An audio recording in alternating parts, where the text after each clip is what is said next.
Hello there. In this problem, we got an angle, a side, and, well, actually this could be side angle side, but look at this, angle P, and this side here, Q and R, there's no P in there, so this is the side that angle opens up to. So this is an angle side-side situation, and we know that angle side-side situations may not be uniquely defined. That's not a congruency condition. So I'm going to start this one by sketching. I'm going to assume that there are two triangles, and I'm going to sketch a picture for it. I think it's good to always have a format you put this in. I'm always going to put the angle in question in the lower right, lower left, and this bottom length here, I don't know it, but this length here, this is going to be the one that is defined. So that goes up to this point here. We're going to call this Q. And then, so this is PQ, 100. And then I'm going to drop a line down here. This is not part of the triangle, but it's going to help me. That's a 90-degree angle there. And then I go out a set distance to the right. Boom, boom. And the same distance over here to the left. Boom, boom. This is an isosceles triangle. I should do more tick marks. And I'm going to call this point down in this corner, we're going to call this, let's see here, PQ, we're going to call this R. And this one over here, this is also R, but it's for the smaller triangle, so I'm going to call it R prime. And your lengths here are 55, and this one, that's also QR. That's also going to be 55. So you wind up with this isosceles triangle in here. Now you have the two triangles in question. You're going to have a blue triangle. This is the big triangle, PQR, and it uses 25 degrees, 100, and a 55. And then you're going to have a smaller triangle, a green triangle, and this is PQ, also R prime, and it also uses 25 degrees, the 100, and the 55, but this one has an obtuse angle in there. And we're going to find the angle measurements for those R's, and this angle up here, and the big length PR, and the shorter length PR prime. I'm going to deal first with the big blue triangle. The 25 degrees opens up to the 55, and this angle down here, R, I don't know what it is yet, but it opens up to the 100, so I can set this up with law of sines. I want to know an angle, so I put the angle on top, multiply through, evaluate what that ratio is, and then get the angle R by taking the inverse sine of that ratio. So this little angle in the right-hand corner, this is 50.21 degrees. Now I'm going to figure out what this angle up here, Q, is.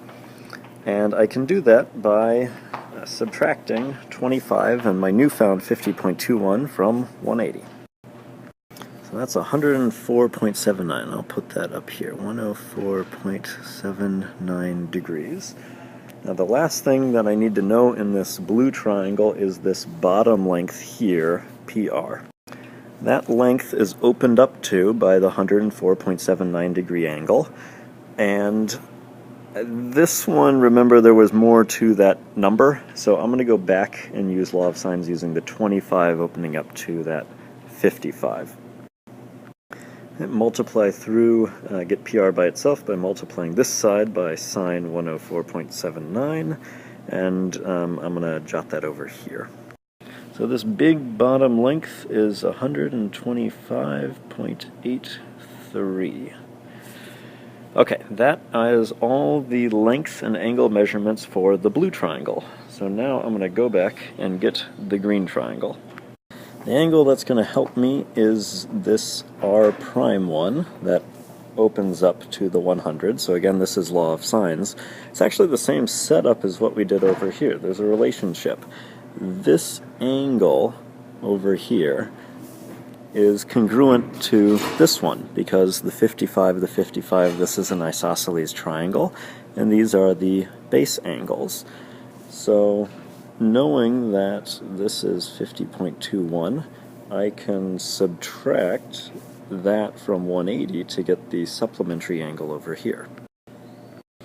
So I got this big obtuse angle. Now actually there's a clue for it back over here, that this sine ratio, 50.21, isn't the only angle that produces this sine ratio.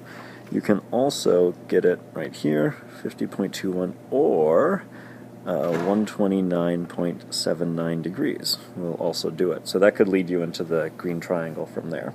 I just wanted to finish the blue one first. Now I'm going to figure out what this little angle up here is going to be. This is going to be Q for the green triangle.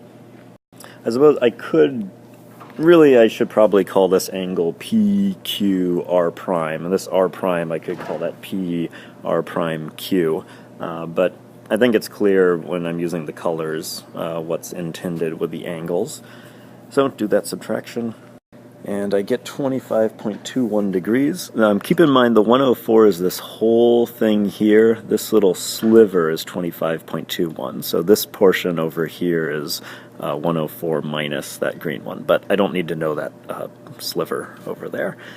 Now I want to know the length PR prime. And that length is opened up to by the 25.21 degree angle. And again, I'm not going to use this one, that number continues. 25 opens up to this 55, so law of sines. These numbers are pretty close, so I think it's going to be close to 55. Just a little bit different, that angle's a little bit different. Okay, multiply through, plug that in, evaluate it, and I get a length of 55.43, so this is almost isosceles here. Not the best picture, that this looks like it's shorter than that, but I trust the numbers. So almost isosceles, but it is not isosceles.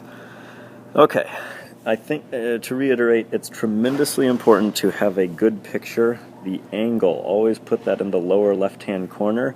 This line stretches out, just put a dotted one. The side that the angle, that's next to the angle goes here, then drop a line down, go out the same distance to the right and left to make your 2 points, connect them. That's the third side, the 55. And then when you're doing the law of sines, the initial setup, your calculator always finds the acute angle, this one, and 180 minus that is going to give you the obtuse one here. I think it's tremendously useful to always have a structured pattern of how you draw your triangle and put the angle in this corner. Now, of course, you can draw it however you like, you can rotate it, but in the beginning, it's going to be really helpful to have a pattern that's always going to work, and I think this is one of the most useful ways to go about doing it. Okay, this one got kind of long, but this is an involved problem. Good luck with it. Character and Scholarship for Life.